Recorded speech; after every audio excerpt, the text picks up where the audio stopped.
오늘 함께 은혜 받으실 말씀은 마태복음 18장 23절에서 35절까지의 말씀입니다. 자, 따라하겠습니다. 지금도 주의 은혜로 감격하며 감사합니까? 예, 우리 주님의 말씀을 함께 합독하시겠습니다. 시작. 그러므로 천국은 그 종들과 결산하려 하던 어떤 임금과 같으니 결산할 때 10,000달란트 빚진 자 하나를 데려오매 갚을 것이 없는지라. 주인이 명하여 그 몸과 아내와 자식들과 모든 소유를 다 팔아 갚게 하라 하니 그 종이 엎드려 절하며 이르되 내게 참으소서 다 갚으리이다 하거늘 그 종의 주인이 불쌍히 여겨 놓아 보내며 그 빚을 탕감하여 주었더니 그 종이 나가서 자기에게 100데나리온 빚진 동료 한 사람을 만나 붙들어 목을 잡고 이르되 빚을 갚으라 하매 그 동료가 엎드려 간구하여 이르되 나에게 참아 주소서 갚으리이다 하되 허락하지 아니하고 이에 가서 그가 빚을 갚도록 옥에 가두거늘 그 종료들이 그것을 보고 몹시 딱하게 여겨 주인에게 가서 그 일을 알리니 이에 주인이 그를 불러다가 말하되 악한 종아 내가 빌기에 내가 내 빚을 전부 탕감하여 주었거늘 너를 불쌍히 여김과 같이 너도 내 동료를 불쌍히 여김이 마땅하지 아니하냐 하고 주인이 노하여 그 빚을 다 갚도록 그를 옥졸들에게 넘기니라. 너희가 각각 마음으로부터 형제를 용서하지 아니하면 나의 하늘 아버지께서도 너희에게 이와 같이 하시리라. 아멘. 어떤 주인에게 여러 종이 있습니다. 여러 종이 있는데 어느 날 이 주인이 종들과 결산하려고 합니다. 근데 그 종들 가운데 그에게 10,000달란트 빚진 자가 있어요. 그 10,000달란트 빚진 자가 그 주인 앞에 나왔습니다. 근데 이가 갚을 것이 없어요. 갚을 것이 없으니까 주인이 10,000달란트 다 받는 것은 포기하고 네 몸과 아내와 자식들 팔아라. 그리고 네 모든 소유 팔아서 빚을 갚아라. 그렇게 얘기합니다. 자, 이 사람은 종이에요. 이 사람은 종인데 종은 자기를 팔면은 무슨 신분이 되는 것입니까? 노예 신분이 되는 거예요. 그래도 종은요, 세상 사람들이 볼 때 괄시를 해도 고용된 사람이에요. 일한 거에 대해서 뭔가 받습니다. 근데 자기가 팔려서 노예가 되면요, 일을 해도 뭔가 받을 수 있는 권리가 없는 그런 자가 되버리는 거예요. 엄청나게 신세가, 비탄스러운 신세가 되는 것입니다. 그래서 이 종이 그 주인한테 하는 것이 말합니다. 그가 엎드려서 절하면서 이르되 내게 참으소서 내가 다 갚으리이다. 그렇게 얘기합니다. 자, 여기에는 성경에는 좀 얌전하게 쓰여 있어요. 내게 참으소서 내가 다 갚으리이다. 그랬겠습니까? 그 정도겠습니까? 막 그 주인에게 빌면서 나를 살려주세요. 날 불쌍히 여겨주세요. 어떻게든지 내가 갚겠습니다. 하지 않았겠어요? 그 모습을 보는 주인이 너무너무 불쌍합니다. 너무 불쌍하니까 그 주인이 그 빚을 탕감해 줬다고 오늘 말씀은 그렇게 말하고 있습니다. 자, 이 10,000달란트가 얼마나 될까요? 우리 저번에도 한번 봤는데 10,000달란트, 그 당시에 달란트는 금으로 가치를 따집니다.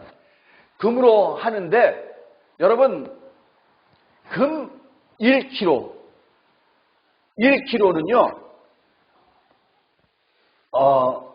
죄송합니다. 금 1달란트는요 금 34kg이 됩니다. 근데 금 1kg은요 이게 267돈이 됩니다. 여러분 금 한 돈이 얼마죠? 금 한 돈이 요즘 어제 제가 인터넷에서 봤는데 26만 7천 원이에요. 한 돈이 몇 g이냐? 3.75g입니다. 금이 정말 조금 분량이 그게 26만 7천 원이라는 거예요. 근데 이게 1kg의 금이 요만합니다. 금 괴라 그러죠? 그게 267돈이 되는 거예요. 제가 가격을 봤더니 1kg이 얼마냐? 6,075만 5천 원이 돼요. 1kg 금이 6천만 76만 5천 원. 그렇게 됩니다. 자, 1kg이. 근데 원달란트는 어떻게 되느냐? 금 34kg라 그랬죠? 금 34kg인데요. 그거를 보니까 계산하니까 어떻게 되느냐? 24억 567만 원이 됩니다. 24억. 근데 이 사람이 빚진 거는 몇 달란트라고요? 10,000달란트. 24억 567만 원을 곱하기 만을 하니까 어떻게 되느냐면은 24조 567억이 되는 거예요. 567억. 이 사람은요, 왕에게 24조 567억을 빚졌던 사람이에요. 근데 왕이 이 사람을 탕감을 했어요. 너 빚 안 갚아도 돼? 그렇게 했어요. 여러분, 이 얘기를 듣는 이 종이 기뻤겠습니까? 안 기뻤겠습니까? 기쁜 정도가 아니죠. 날아갈 것 같죠. 아니, 여러분 빚 져보셨습니까? 저는 빚 져봤어요. 미국에 있을 때 사업을 했기 때문에. 빚 져봤어요. 근데 빚이 있으면 잠이 안 옵니다. 빚을 갚아야 되는데 빚을 못 갚아요. 잠이 안 옵니다. 근데 이 사람은요, 24조 567억이나 빚이 있었는데, 그거를 왕이 다 탕감해버렸어요. 날아갈 것 같죠? 다리가 쭉 펴지고 잠이 오죠? 그걸 누가 내 뺨을 때린다 할 때도 아하하 저 같으면 아하 괜찮습니다 그럴 것 같아요. 완전히 사람이 변할 것 같아요. 아내에게 평소에 해주지 못했던 그런 나이스하고 소프트한 남편이 될 것 같아요. 또 그 부모에게 못 불효했는데 그날만은 효자 노릇할 것 같아요. 그날만이 아니죠. 아마 그때부터 효자가 될 것 아니겠어요? 그리고 이웃들한테도 평소 때는 총명스럽지만 이웃들한테 참 잘하고 떡도 돌릴 수 있는 그런 일을 할 것 같아요. 사람이 달라집니다. 사람이 달라집니다. 너무나 기쁘기 때문에. 근데요, 이 사람이 이 기쁨이 오래 가지 못했습니다. 주인이 그의 빚을 탕감해 줬을 때 그는 엄청난 감동을 했지만 그 감동이 오래 가지 못했어요. 길을 가다가 어느 사람을 보고 확 변해버렸어요. 돌변해버렸습니다. 그 명랑하고 기뻐서 어쩔 줄 모르던 그 얼굴이 갑자기 험상궂게 변해버렸습니다. 얼굴이 까맣게 버렸어요. 자기 몸에 핏줄이 곤두서 버렸습니다. 누구냐? 왜 그러냐? 그가 그에게 빚을 지고 빚 갚지 않은 사람을 만난 거예요. 그 사람을 만나더니 그가 목을 잡았다고 그렇게 얘기합니다. 너 이놈 내 돈과 가지고 왜 돈 안 갚냐? 이런 것입니다. 그랬더니 이 돈과 간 사람이 그 자리에 땅에 퍽퍽 엎드리더니 참으소서 내가 빚을 갚겠나이다 이렇게 얘기하죠. 빚을 갚겠나이다. 그랬더니 뭐라고 이놈아? 너 빚 갚는다고 한 게 엊그제잖아. 그러면서 이 사람을 갖다가 옥에다가 넣었다고 그렇게 기록을 하고 있습니다. 자, 대간절 얼마를 빚을 져서 자, 이 사람이 빚진 것은 100데나리온을 빚을 졌다고 얘기합니다. 100데나리온이 얼마만한 금액이죠? 한 데나리온은 보통 일용직 근로자들이 하루 일하고 벌을 수 있는 품삯이래요. 오늘날 보통 일용직 근로자들 뭐 10만 원에서 좀 더 많은 그런 돈을 받을 거 아니에요? 그러면 100데나리온은 100일 일하는 돈. 그게 10만 원이라고 하면 100일 일해서 버는 거면 1000만 원 정도 됩니다. 여러분, 이 사람은요, 24조 567억 원을 탕감받은 사람이에요. 24조와 1,000만 원, 100데나리온의 차이가 얼마나 되는지 아십니까? 240만 배. 240만 배나 되는 차이예요. 240만 분의 1을 빚진 자를 갖다가 그의 목을 붙들고 감옥에 당했어요. 왜요? 자기의 빚진 자를 보고 그 많은 빚을 졌는데 그 기쁨과 감동이 순식간에 사라졌기 때문에 이와 같은 것입니다. 여러분, 우리 하나님은 왜 성경에 이러한 것들을 놓으셨을까요? 오늘날 믿는 우리에게 하나님이 우리에게 은혜와 사랑을 주셨는데 너희는 그 은혜와 사랑에 대한 감동이 쉽게 식는 것 아니냐? 그 감사가 쉽게 사라지는 것 아니냐? 그렇게 하지 말아라 하고 성경에 이와 같은 것을 기록해 놓으신 것입니다. 이스라엘 사람들이 그랬어요. 이스라엘 사람들이 하나님은 그들에게 은혜와 사랑과 능력으로 그들을 인도해 주셨지만 매번 그들은 잊어버렸습니다. 이스라엘 사람들은 이집트에서 노예 생활을 하고 했었습니다. 하나님께서 큰 능력으로 그들을 거기서 구원시켜 주셨어요. 어떻게? 이스라엘의 10가지 재앙을 내리심으로 말미암아 마지막에는 독자 장자들이 이집트의 독자 장자들이 죽어가지고 제발 나가라, 제발 나가라. 그렇게 함으로 말미암아 이스라엘 백성들이 이집트에서 탈출을 하는 그런 일이 생겼습니다. 자, 10가지 재앙이 이집트에 내렸지만은 이스라엘 사람은 한 사람도 다치지 않았어요. 한 사람도 재앙을 받은 사람이 없습니다. 그렇다고 그들은 항오를 지어서 이집트를 탈출하고 나옵니다. 근데 앞에 홍해가 있는데요. 그때쯤 홍해까지 왔는데 저기 보니까 이집트 왕이 후회를 하는 거예요. 내가 왜 저들을 왜 내보냈을까? 하고 군사들을 이끌고 그들을 추격합니다. 그 추격할 때 하나님께서는 이스라엘 백성들의 앞에 홍해를 갈라주셨어요. 바다가 길이 되게 하셨습니다. 바다가 육지가 되게 하셨습니다. 이들은 하나님의 은혜로 그 바다를 건너갔어요. 그런데 그들을 추격하던 이스라엘 사람, 이집트 사람들은 한 사람도 남지 않고 다 죽었다고 성경은 기록하고 있습니다. 이것을 이스라엘 사람들이 보고 얼마나 놀랐을까요? 아니, 바다가 갈라졌잖아. 하나님이 바다가 육지가 되게 하셨잖아.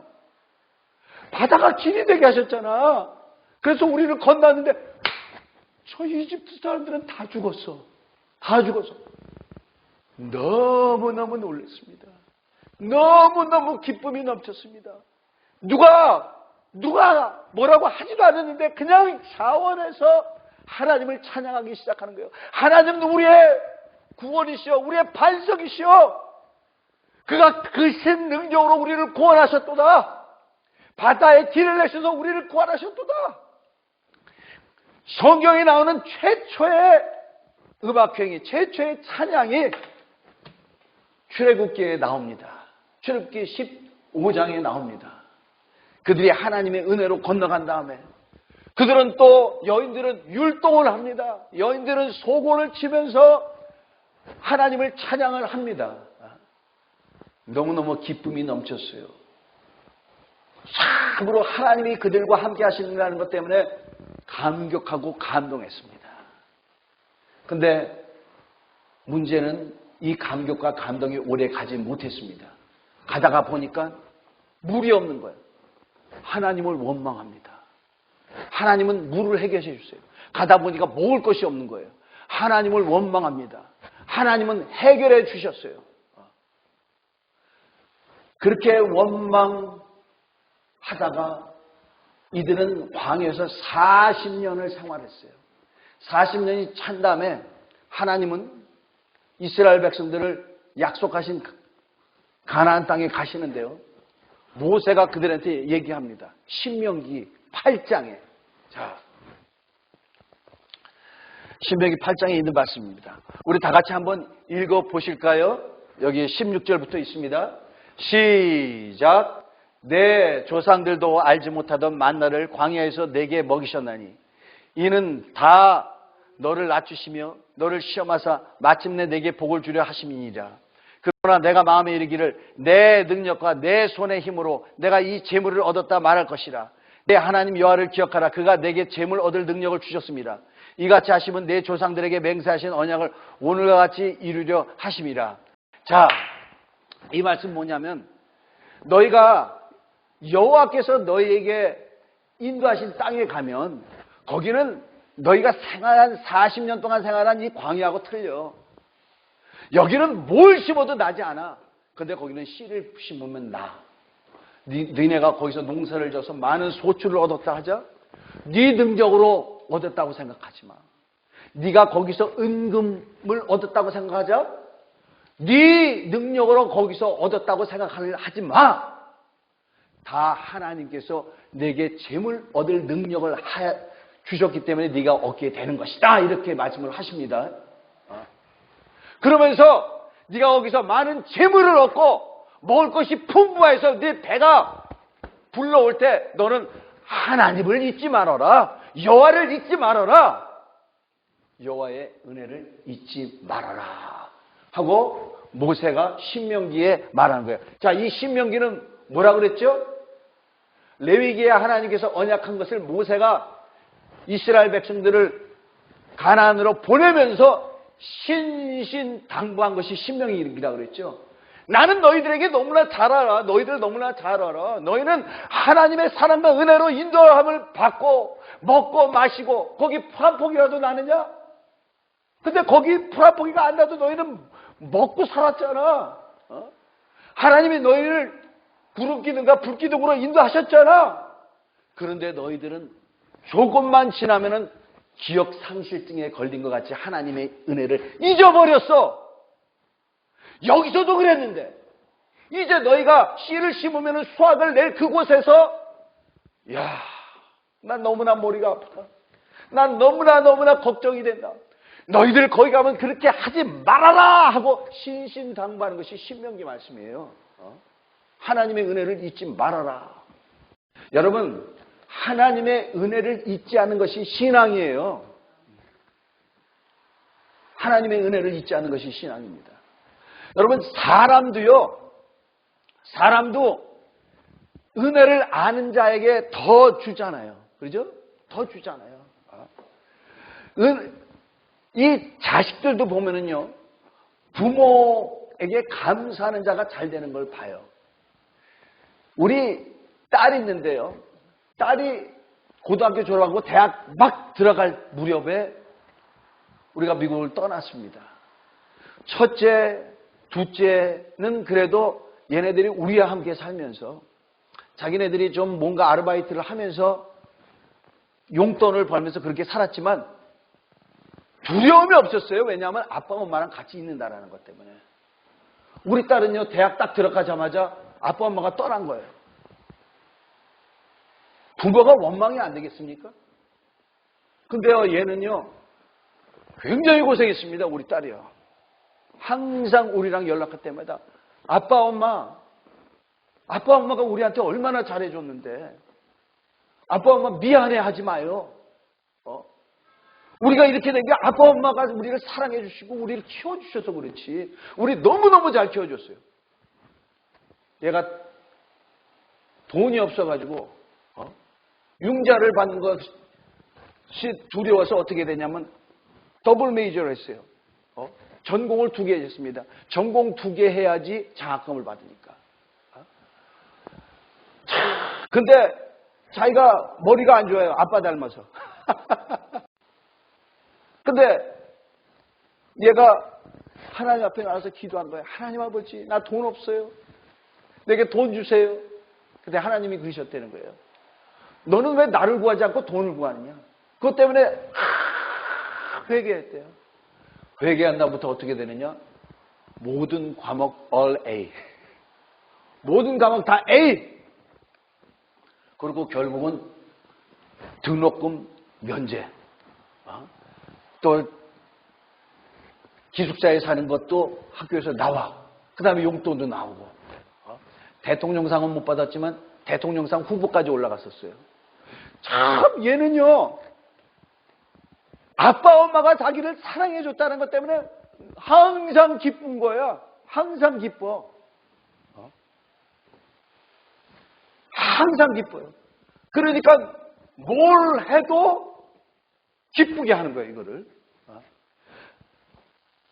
여러분, 사람마다요, 똑같은 상황이 있는데 반드 태도가 틀려요. 어떤 사람은 똑같은 상황인데 감사하는 사람이 있고, 어떤 사람은 똑같은 상황에서 불만과 원망과 짜증을 내는 사람이 있어요.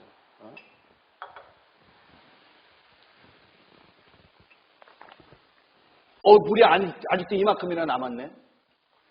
그런 사람이 있는 반면에, 물이 이거밖에 안 남았어?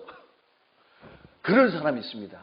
여러분, 물이 이만큼이나 남았네 하는 사람은 기쁨이 있어요. 근데 물이 이거밖에 안 남았어? 하는 사람은 짜증이 납니다. 짜증이 나요. 어떤 일을 해도 제대로 될 수가 없어요. 하나님에 대한 신앙도 마찬가지입니다.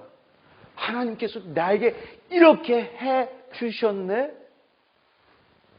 하는 사람은요, 기쁨이 있죠. 근데 하나님이 계시기, 제가요, 세월호 때 많은 크리스찬들이 교회를 안 나가게 됐대요. 하나님이 계시는데 어쩌면 이럴 수가 있어? 그랬다는 거예요. 지금도 마찬가지예요. 코로나 바이러스, 하나님이 계시는데 코로나 바이러스가 있어? 이런 사람이 있단 말이죠. 여러분, 불만과 짜증이 있는 데서는 뭐가 들어갑니까? 원수가 그 사람을 가만히 안 놔두죠. 사탄이 가만히 안 놔둡니다. 짜증 가운데, 불만 가운데, 원망 가운데 그걸 이용해서 그를 점령해버리죠. 누가 그랬습니까? 가인이 그랬었잖아요. 가인이. 아벨이 복받은 걸 보고 짜증이 났어요. 아벨이 복받는 걸 보고 아주 기분이 나빴어요. 결국 하나님이 뭐라고까지 경고했느냐면은, 너한테 죄의 소원이 있다. 너한테 죄의 소원이 있지만 너는 죄를 다스려라. 그렇지 않으면 죄가 너를 지배한다. 죄가 문 앞에 엎드리니라. 그렇게 얘기했는데도 그가 회개하지 않고 원망과 불만을 계속 갔더니 자기 동생을 돌로 쳐 죽이더라. 기쁨이 있어야 됩니다. 자, 그 100편의 4절 우리 한번 읽겠습니다. 시작. 감사함으로 그의 문에 들어가며 찬송함으로 그의 궁정에 들어가서 그에게 감사하며 그의 이름을 송축할지어다. 자, 천국 문에 들어간다고요? 감사하면서 들어가는 거예요. 감사하는 자가 들어가는 거예요. 그 궁정에 누가 들어간다고요? 찬송하는 자가 들어갑니다. 우리의 신앙의 승리는 어디에서 올까요? 하나님께 꾸준히 감사하는 자. 그가 신앙의 승리를 얻습니다. 자, 제가 전재용 선장이라는 사람을 여러분에게 소개해 드리기를 원합니다. 여러분, 참치 원양어부 아시잖아요. 전재용 선장이라는 사람은 참치 원양어선의 선장이었습니다. 그때가 1985년 11월 4일이었는데요. 1년 동안 참치를 잡으며 조업하던 이 광명 17호인가 이런 배가 있었어요. 이 배들이 이제 1년을 조업하고 이제 그리운 고향으로 돌아갈 희망을 가지고 배를 타고 갑니다. 배를 타고 가는데 저 멀리에서 조그만 난파선이 있는 거예요. 난파선이 있습니다. 그 배는요, 이 보트피플이라고 하잖아요. 보트피플. 이게 전쟁이 나가지고 전쟁을 피해서 자기네들이 살려고 보트를 타고 어디론지 살기 위해서 자유가 있는 곳에 가려고 해야 돼요. 베트남이 월맹군한테 멸망을 당하고 그 당시에 지식인들 또 공직자들 이런 사람들은 다 죽으니까 보트를 타고 보트에 몸을 맡기고 갔습니다. 자, 이 난파선은 이 베트남에서 온 이 보트 피플들이 타고 있었던 거예요. 난파선을 받으니까 이 전재용 선장이 고민을 했습니다. 내가 저들을 살려줘야 되느냐? 아니면 회사에서 지침을 내린 대로 계속 가야 되느냐. 그렇게 하고 있는 도중에 그러면서 이 배가 점점 이 난파선과 멀어져 갑니다. 난파선에 있는 사람들은 절규를 했죠. 자, 오늘도 죽는구나. 25번이나 배들을 발견해서 살려달라고 했지만 모든 배들이 다 떠나갔습니다. 근데 이 26번째에 나타난 이 광명 17호가 그냥 가는 거예요. 우리는 죽었구나 하고 절망하고 있는데 그 배가 가더니 다시 돌아오는 것입니다. 회사에다가 지침을 그는 어겼지만 자기는 양심을 버릴 수가 없어요. 그래서 돌아가자 하고 난파선에 갔더니 96명의 베트남 사람들이요, 사흘을 물도 못 마시고 먹지도 못해가지고 서로 엉겨붙어 있는 것입니다. 그들을 배에다가 다 태웠어요. 태우면서 선원들한테 얘기합니다. 가자! 우리 10일 동안이면은 이제 부산항에 갈 수 있다. 그러고 갑니다. 그러면서 거기에 있는 이제 여성들과 어린애들은 선원들의 침실을 그들에게 내어주고, 또 노인들과 환자들은 선장실을 내어줘서 거기서 보살핌을 받고 거기서 치료를 받게 해주셨습니다. 자, 여기에 선원들은요 25명이에요. 이들에게 있는 양식은 10일 동안 부산항까지 갈 동안 먹을 양식과 10일 동안 마실 물이 있습니다. 근데 96명의 사람들을 갖고 같이 먹는 거예요. 10일을 갈 수가 없죠. 금방 떨어져 버렸습니다. 금방 떨어졌는데 이것을 본 베트남 사람들은 걱정, 근심이 있는 거예요. 아, 이제 우리 어떻게 하느냐? 어떻게 하나? 그랬더니 그들에게 전정선장은 얘기했습니다. 안심하시오. 우리에게는 여러분과 우리가 먹고도 남을 참치가 어마어마하게 많이 있습니다. 안심하시오. 그리고 안심을 시켰어요. 그리고 회사에다가 연락을 했습니다.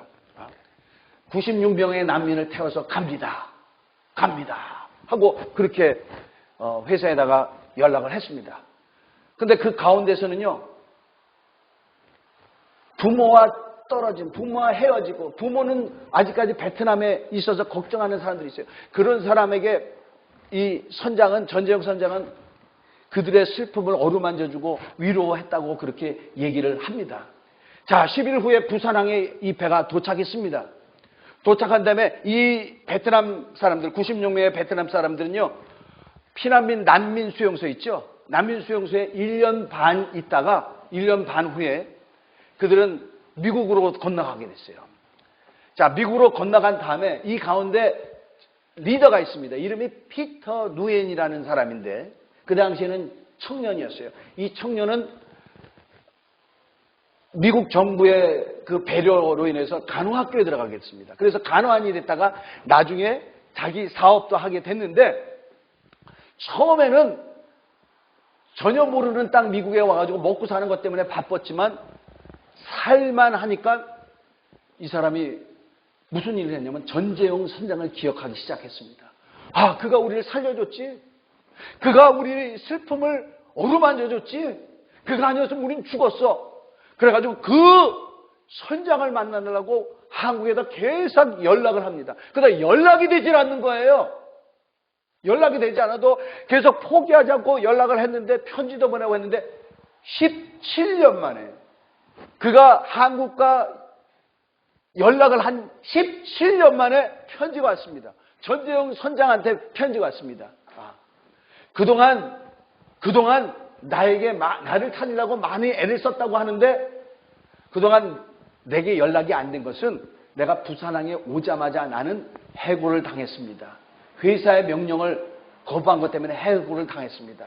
그 다음부터 나는 다른 선박회사에 취직하려고 내 이력서를 냈지만 먼저 있던 회사의 지침을 거부한 것 때문에 당신 같은 사람은 우리가 쓸 수 없어. 어느 선박회사도 그래서 들어가지 못했다고 그렇게 편지에 썼습니다. 그래서 내가 그 다음부터 한 것은 뭐냐? 내가 고향 통영에 가서 거기서 멍게를 이런 잠든 일을 해서 근근히 살았다라는 그런 편지가 왔습니다. 그래도 나는 후회하지 않는 것은 그때 96명의 보트 피플을 내가 구했을 때 나는 내 장래와 내 경력이 경력에 더 이상 이것 가지고 내가 보장이 없다라는 것을 그때 알았지만 난 96명을 버릴 수가 없었습니다. 편지에 그렇게 왔어요. 자, 이 피터 누에는요, 이분에게 편지를 하고 미국에 초청했습니다. 내가 그때는 당신 때문에 살았지만 내가 은혜를 갚아야 되겠습니다. 그리고 결국은 이 전지현 선생이 어떻게 했냐, 유엔에서 상을 받게 그렇게 했어요. 자, 평생 은인, 우리 96명을 살린 은인, 이를 기억하고 그를 이제 초청하는 장면을 우리 한번 보시겠습니다.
한국말 하세요. 정말 오래간만이야. It's been a long time. It's been a long time. 19 years. 이렇게 오면은 뭐 한 11시간에 만날 수 있는 걸 같다 말이야. It only takes 11 hours to meet together, but it took 19 years. Yes, it took 19 years. 그러니까 몸 건강해서 반가워. Even I didn't see him for the last 19 years, but I am sure that I never forget him. Not only his picture, but the way he sacrificed himself to help us. So he always with me in my heart. Even I lose something, but I never lose him from my heart. So I answered the media people that I'm very sure that I can recognize him physically right away. Captain Young came into the waiting area. It was like all that time had passed, and Peter immediately recognized him. And to see him let down his guard as a successful businessman and a grown man, just to see that level of emotion. And I just recall him telling him how much he loved him. And I think as a reporter, you try to be a little bit removed from a story sometime, but just the weight of that moment really hit home to me, and I had to fight back tears myself. And now I would like to invite Captain Jetonji, the hero of our folks, but also the hero of the Vietnamese refugees. And his wife. 그 당시 그 위치에 제가 아닌 다른 누군가가 있었더라도 당연히 하였을 일을 아주 대단하고 큰 일을 한 것처럼 이렇게 환대해 주시니. 자, 저는 어제 설교를 준비하면서 이걸 보면서 정말 많이 울었어요. 자기 목숨을 살려준 사람을 잊질 못하고 17년 동안 계속 연락을 하고 수소문을 하고 그래서 그를 찾아내려고. 그래서 결국은 19년 만에 만났습니다. 비행장에서 딱 알아보는 거예요. 딱 알아보고 거기에 달려가지고 그때는 청년이었지만 자기도 이제 나이가 들었어요. 그 사람 뺨에 자기 뺨을 대잖아요. 뺨을 대. 자, 여기서 보면 얼마나 고마워하고 그분을 만난 것 때문에 얼마나 감동스러워하고 얼마나 감사하는 그 마음이 있었겠습니까? 우리를 살려줬다 이 말이죠. 자기 희생을 각오하고 희생을 하고 우리를 살려줌으로 말미암아 자기는 직업을 얻고 참 그렇게 됐다 이 말이죠. 그래서 그 은혜를 결코 잊질 않습니다. 여러분, 이 전재영 선생이 누굽니까? 바로 우리 주님 아니십니까? 우리 예수님 아니십니까? 우리를 위해서 죄값을 담당해 주시려고 십자가에서 죽으셨어요. 피 흘리시고 죽으셨어요. 우리는 주님을 의지합니다. 주님의 인도를 받습니다. 그는 나의 산성, 나의 구원자, 나의 반석이라고 합니다.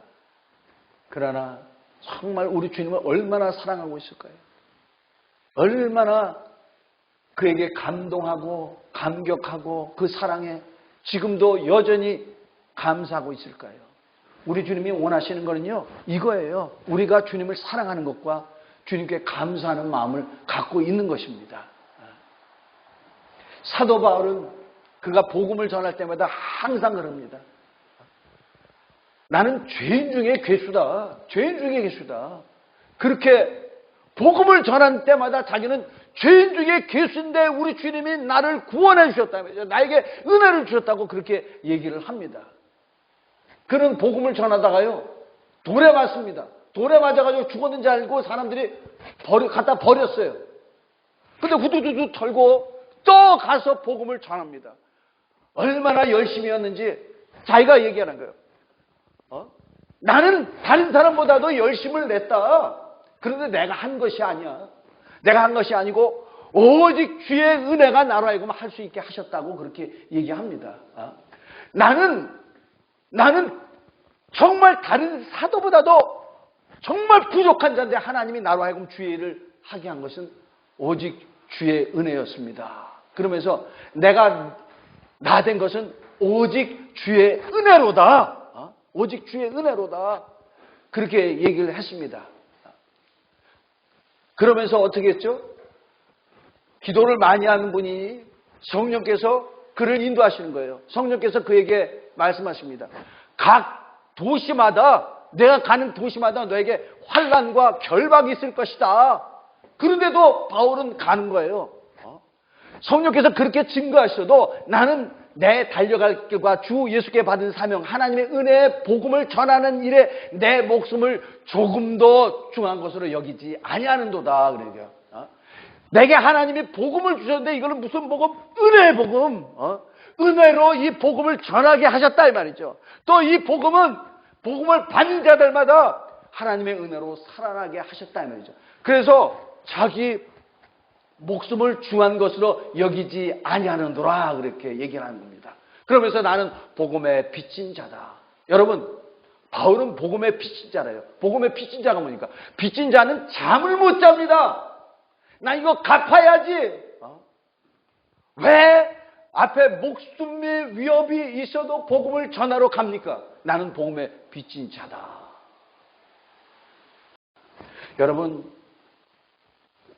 여러분에게 지금 주님을 사랑하는 마음이 뜨겁게 올라오십니까? 주님께 받은 은혜가 아직도 감격과 감동으로 남아 있습니까? 예수님 때문에, 그 은혜 때문에 감격 있고 감동이 있고 감사가 있고 주님에 대한 뜨거운 사랑이 있는 여러분이 되시길 예수님을 간절히 축원합니다.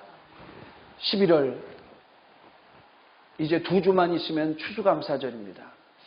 추수감사절은 내가 무엇으로 우리 하나님께 감사할꼬? 내 마음을 회복하시는 저와 여러분이 되시길 바랍니다. 주님께 대한 처음 사랑을 회복하고 그 은혜 때문에 다시 한번 감격하고, 다윗은 구원의 즐거움이 있대요. 다시 한번 주여 내가 구원받은 사실 때문에 기뻐할 수 있는 내가 되게 도와주옵소서. 주여 내게 처음 믿음, 처음 사람, 처음 회개로 돌아갈 수 있는 내가 되게 도와주옵소서.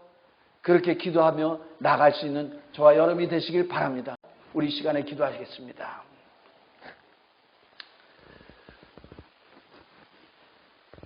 우리 안에 주님의 사랑이 있어야 돼요. 용서받은 그 감동이 있어야 됩니다. 감격이 있어야 됩니다. 주님, 나는 못하지만 주여 다시 한번 내 심령에 우리 주님의 은혜로 말미암아 다시 한번 감격하고 감동이 올라올 수 있도록 역사해 주옵소서. 내 마음이 맹숭맹숭한 거 아니라 다시 한번 주님으로 말미암아 뜨거워지는 내 심령이 될 수 있도록 도와주옵소서. 우리 다 같이 한 음성으로 기도하시겠습니다.